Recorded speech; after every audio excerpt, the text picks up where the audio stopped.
Okay. Looking for delta y, so I'm going to rearrange this. I'm going to move my VOY squared over. And then I'm going to continue to do some algebra. I have to get the 2a onto the other side. So I'm going to divide both sides by 2a. So I get VFY squared minus VOY squared over 2ay equals delta y. And there you go. That expression will help us find our maximum height. So I just got to plug in my numbers. I got this thing 0. So I got a negative 11.47 divided by 2 times negative 10. Okay? When you plug all of that into your calculator, you should get something in the area of 6.7 meters. And so that is your maximum height. That's your delta y. All right, we're going to continue to solve this problem by only looking at the first half. We can't go back and redraw Odell and his neon mohawk without losing our VFY. I don't want to lose VFY right now as a piece of given. That's too valuable. So what I'm going to do next is I'm going to use all my y given and I'm going to solve for time. All right, so the next thing is, what is delta t? And I know I'm cramming it in there a little bit, but don't forget, delta t is the wild card. You can use delta t with y given or with x given. Because delta t is not a vector. It doesn't have direction. Time is just time. So I'm going to come over here and I'm going to use, since I have so much y given, I'm going to continue to use my y given to solve for delta t. The equation that's coming to mind is VFY equals VOY plus AY times delta t. I think that equation has all of my given and my unknown. So then I'm just going to rearrange it and solve for delta t. It's going to look very similar algebraically to what you saw over here. You move the VOY over, and then you move the AY over, and now it's rearranged for delta t. So all we have to do now is plug in our numbers. That's still 0. So I get a negative 11.47 divided by a negative 10. And if you guys go to your calculator, you should be getting 1.17 seconds.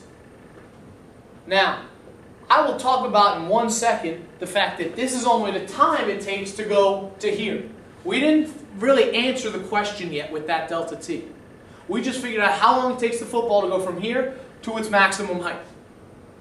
But I'm going to leave that for right now. I'm going to say this is delta t for this problem. The delta t that we just solved for, 1.17 seconds, tells us how long it took the football to go from here to its maximum height. So now that I found delta t, I have a little help with my x given. Because if we go back to our problem, the last thing it asked us was, how far does this ball go? How far does this football travel downfield? So I still need to find my delta x. Well, now that I found delta t, I can use that as a piece of x given. That's always the key with projectile motion problems, is delta t can be used on either side. So I'm going to have to erase some of my work over here to make room. Looking at my given, I have a VOX, I have an AX. I'm looking for delta x, and I just found delta t. So I should be able to find an equation on my equation sheet that'll help me out. I'm thinking of delta x equals VOX times delta t plus 1/2 AX delta t squared. Now that's the big long formula, but AX is equal to 0, so I'm going to get rid of that whole piece right away. I'm looking for delta x, so I don't need to do any other algebra. So my VOX is 16.38. My time, my delta t is 1.17 seconds. And so that'll help me solve for delta x. You should be able to plug that into your calculator. You should get 19.17, I believe, meters. And so there's your delta x. Normally this is where I say That's it, problem over. But wait, there is more. We found three things. We found delta y, we found delta t, we found delta x. So just to get rid of some of the clutter here.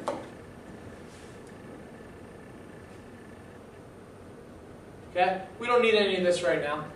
We found this height.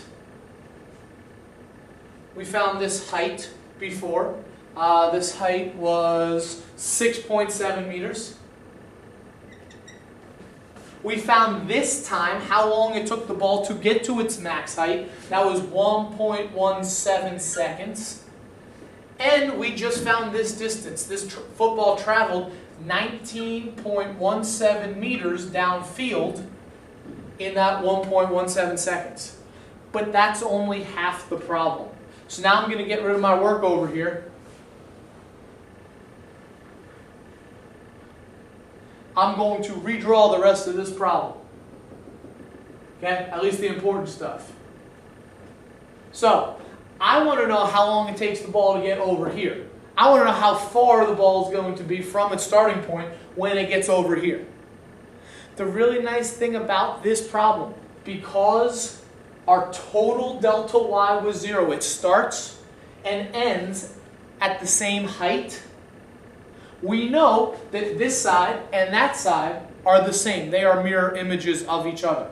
So if it took 1.17 seconds to get to its max height, it's going to take another 1.17 seconds to come back down.